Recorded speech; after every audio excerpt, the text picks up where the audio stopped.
Before it became a symbol of Southern grit and outlaws, it was nothing but a forgotten police sedan, cheap, beige, and invisible. Yet somehow, this humble 1971 Ford Custom 500 became the weapon of choice for Burt Reynolds' Gator McCluskey, turning anonymity into armor and dullness into legend. But here's the paradox that Hollywood never told you.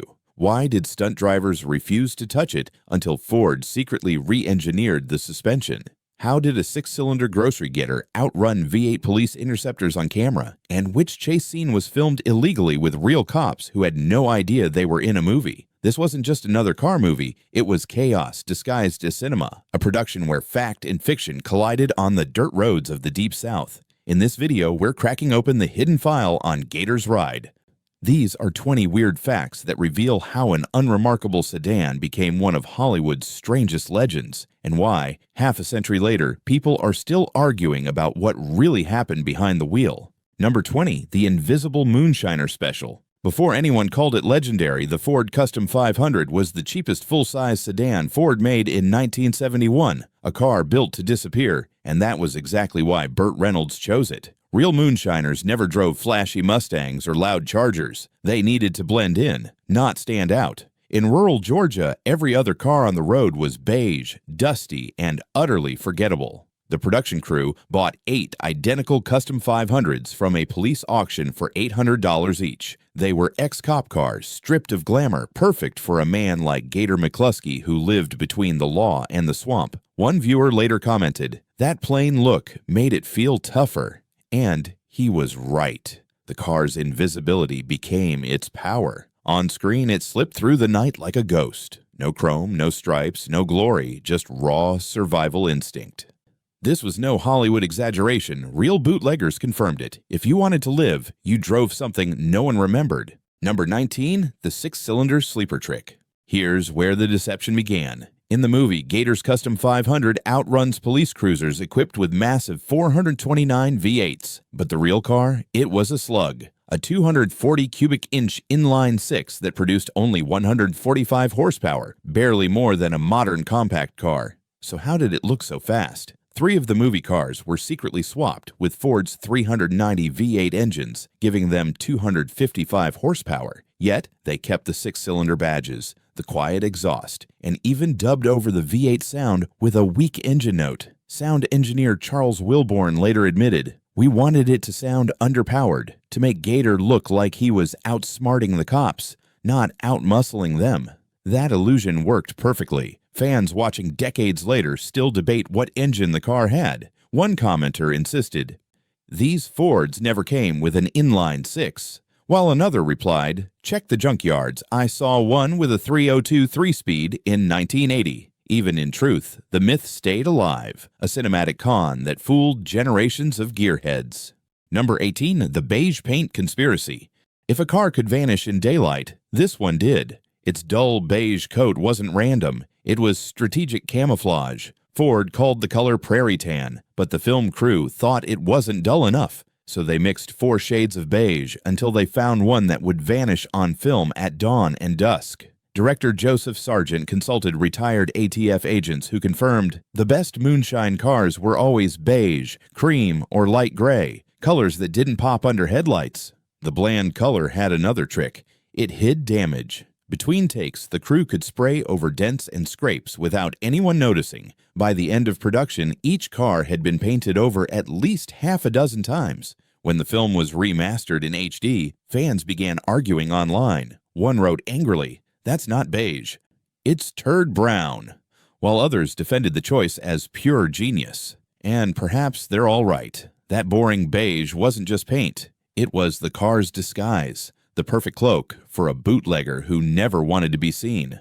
Number 17, the fake luxury vinyl roof. On screen, Gator's Custom 500 wore a fake vinyl top, an odd touch for a budget car. Fans have argued for decades whether it ever existed. One angry viewer even wrote, "There was no vinyl roof, turning video off now." But the truth is stranger than fiction. The real 1971 Custom 500 never offered a factory vinyl top. That trim was exclusive to the upscale Galaxy and LTD. So why did the movie car have one? Because the crew needed to hide something. During early stunts, one car rolled and its roof caved in like a tin can. Stunt coordinator Hal Needham demanded better protection. The solution: weld a full-roll cage into the car, then cover the seams with a cheap aftermarket vinyl top bought from J.C. Whitney. That fake luxury detail became a lifesaver and a legend. After White Lightning aired, real moonshiners started adding vinyl tops to their own cars, believing it made them look more movie authentic.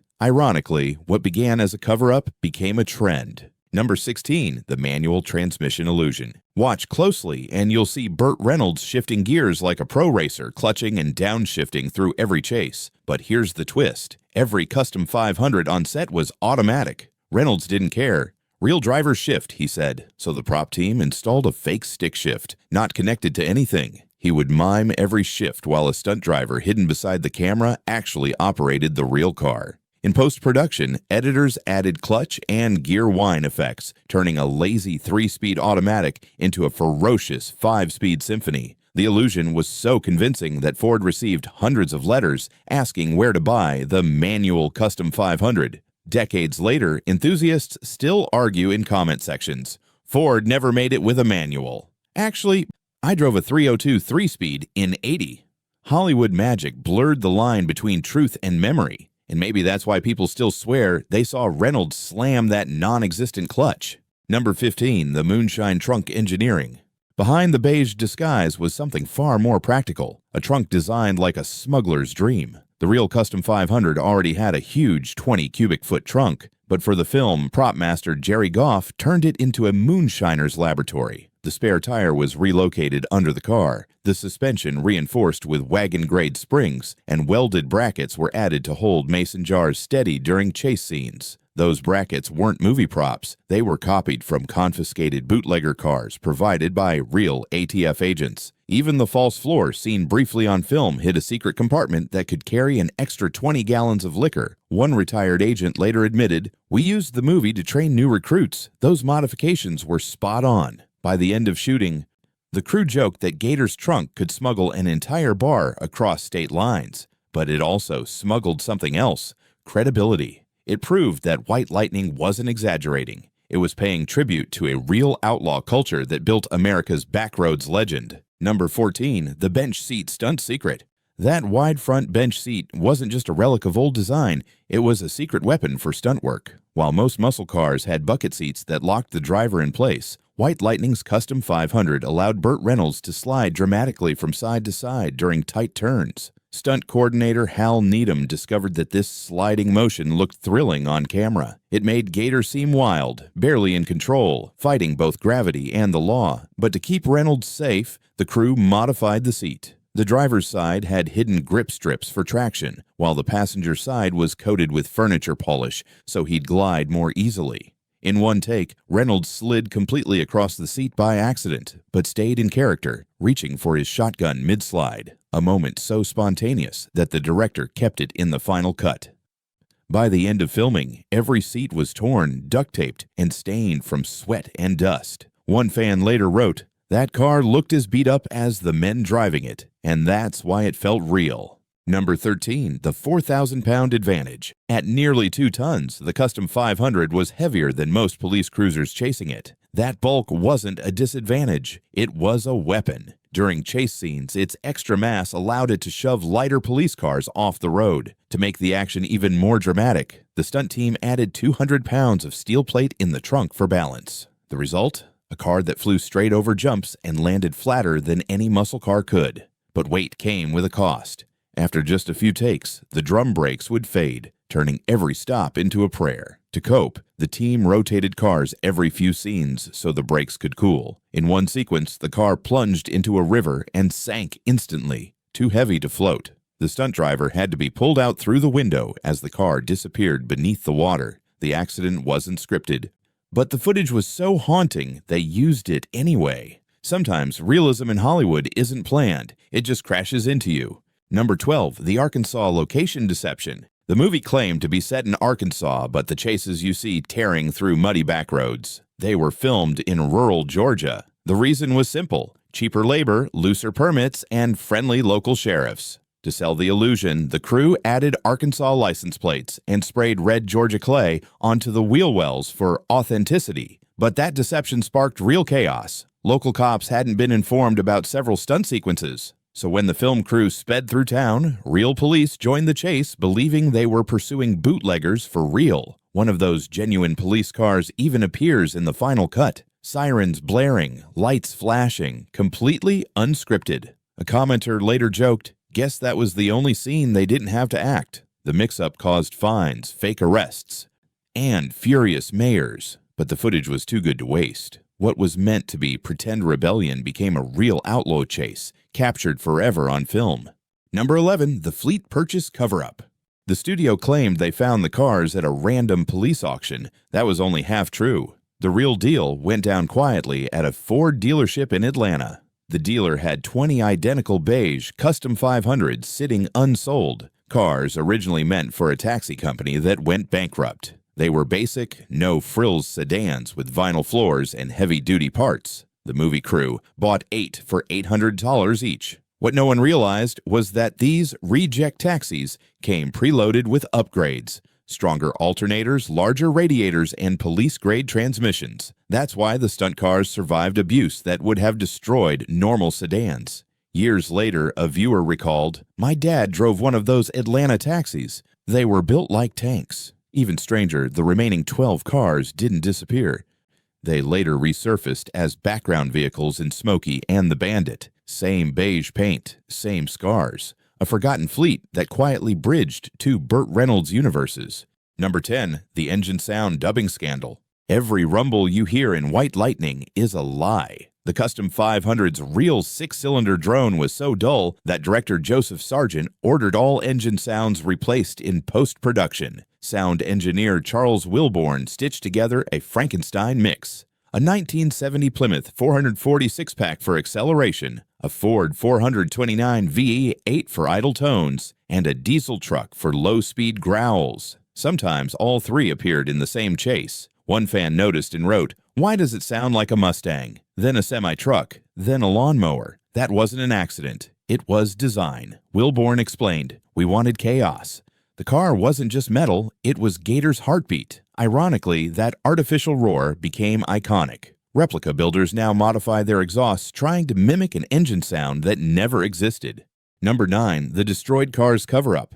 Officially, the studio destroyed 8 cars during filming. Unofficially, the number was much higher. Insurance records from 1973 reveal claims for at least 11 total losses. The discrepancy came from cars that were repaired, wrecked again, and counted only once. Local junkyards reported a mysterious flood of custom 500 parts that same summer. One night shoot went so wrong that a stunt car flew off course, straight into someone's living room. The family got a hush money payment, and the wrecked car was buried on private land instead of scrapped. Another burned to the ground after a chase gone wrong.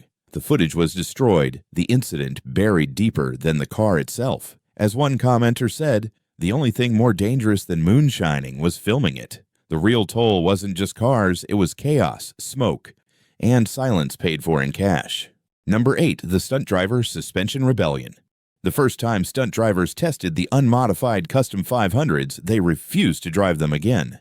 "Death traps," one of them shouted. The stock suspension was soft, spongy, built for Sunday drives, not for chase scenes. At high speed, the car would roll, bottom out, and nosedive under braking. Legendary stunt coordinator Hal Needham threatened to walk off the set unless Ford stepped in. In secret, 2 engineers from Ford's racing division arrived with unmarked toolboxes. They swapped in police package springs, heavy-duty shocks, and a rear anti-sway bar that the Custom 500 never had. The difference was night and day. The car finally handled like a proper pursuit vehicle, but that fix came with new pain.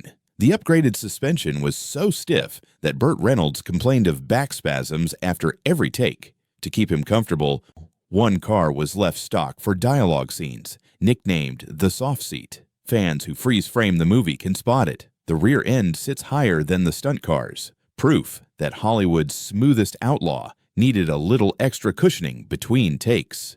Number 7, the police interceptor mix-up. Continuity was a nightmare. The production kept running out of police cars, so they did the unthinkable. Repainted one of Gator's beige sedans as a patrol car. They simply added magnetic sheriff decals and hoped no one would notice. Someone did. In one scene, the same license plate appears on both the hero car and a police cruiser. The magnetic badges even fly off mid-chase, bouncing down the highway. To make matters worse, half the police cars were from the wrong year. The movie is set in 1971, but several have 1972 grills and taillights. Some still had taximeter mounts on the dash from their past life. One fan laughed, "The cops are chasing Gator in the same car he's driving. No wonder they can't catch him." What could have been a continuity disaster somehow added to the film's charm. Chaos became authenticity, and mistakes became myth. Number 6. The illegal chase filming.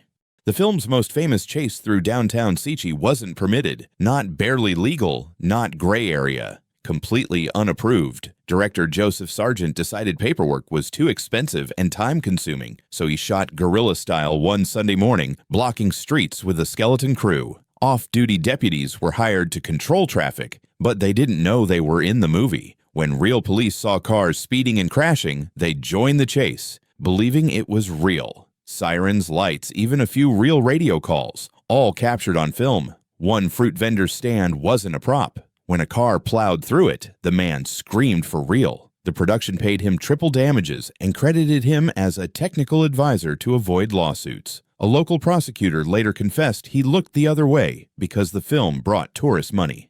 Sometimes the line between fiction and felony is just a dotted one painted on an empty road. Number 5. The hidden roll cage controversy. Remember that fake vinyl roof? It wasn't just for looks, it hid a secret worth lying for. After one test rollover nearly killed a stuntman, the production quietly installed NASCAR-style roll cages into 3 cars. The move saved lives, but broke the insurance contract. Universal's policy strictly forbade race modifications. Once inspectors found out, coverage would be canceled instantly, so the crew came up with a classic Hollywood con. They removed the cages before the inspection, let the insurance rep take photos, then welded them back in overnight. When one cage began cracking at the joints, a stunt driver refused to jump the bridge scene. A specialist later discovered the welds were flawed. The structure would have collapsed on impact. That car was replaced, and the damaged one was quietly scrapped. Months later, a local racer bought the shell from a junkyard, built a dirt track car, and realized what he had. He won several races before noticing tiny holes in the roof where the fake police lights had once been.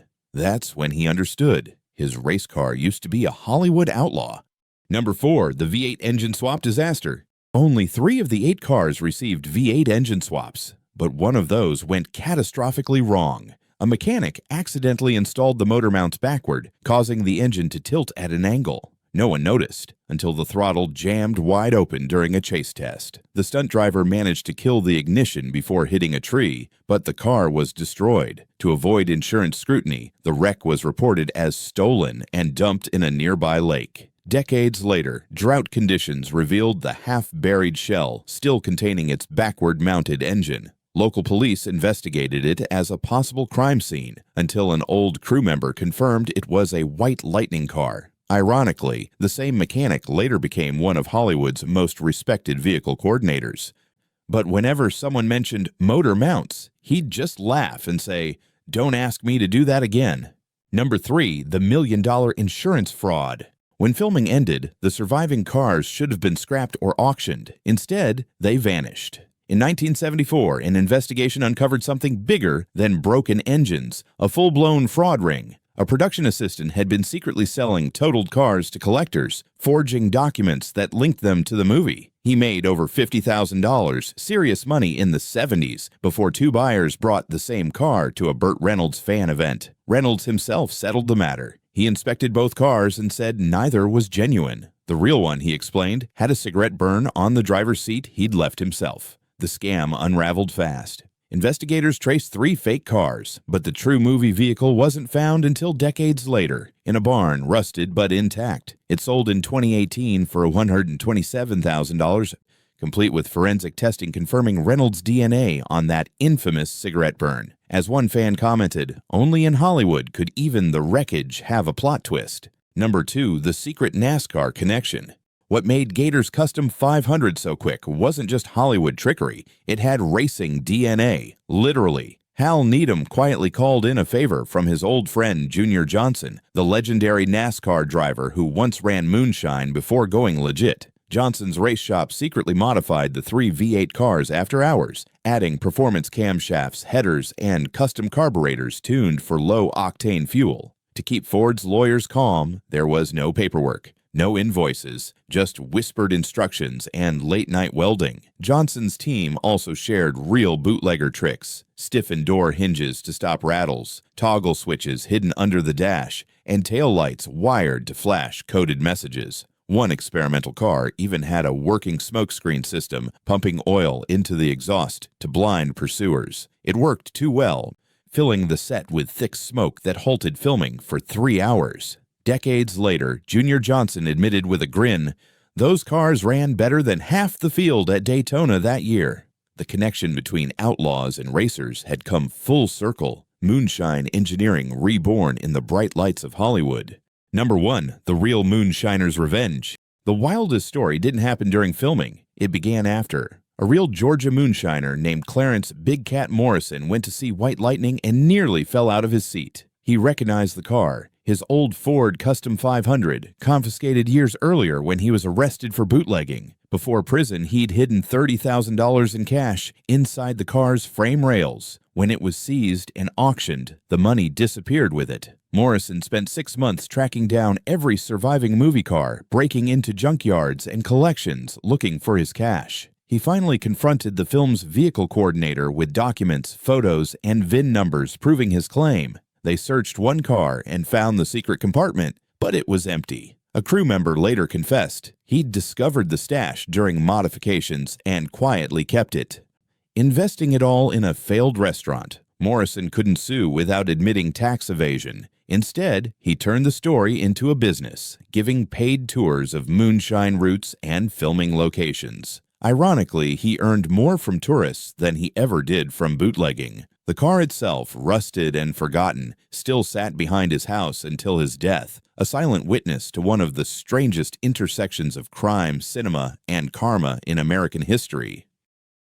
And just like that, the legend of Gator's 1971 Ford Custom 500 came full circle. From the back roads of Georgia to the silver screen, from moonshine to movie magic. A car that was supposed to be invisible ended up immortal. Before White Lightning, the Ford Custom 500 was a nobody. A car meant for taxi fleets and patrol shifts, a disposable tool for ordinary people. But Hollywood has a strange habit of turning the forgotten into the unforgettable. Through stunts, smoke, and sheer chaos, Gator's car became a symbol of the South's rebellious spirit. It wasn't beautiful, it wasn't fast, but it was real, scarred, battered, and honest.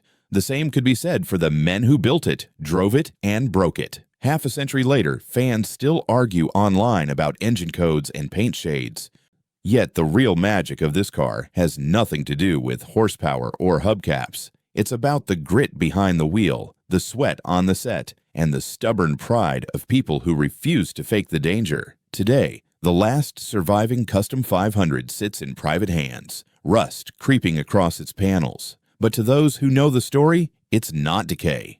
It's proof of life, because legends don't shine forever. They fade, they rust, and they endure. Before you go, tell us which of these 20 facts surprised you the most. And if you love stories where engines, history, and madness collide, don't forget to subscribe. There are still many secrets hiding under Hollywood's hood.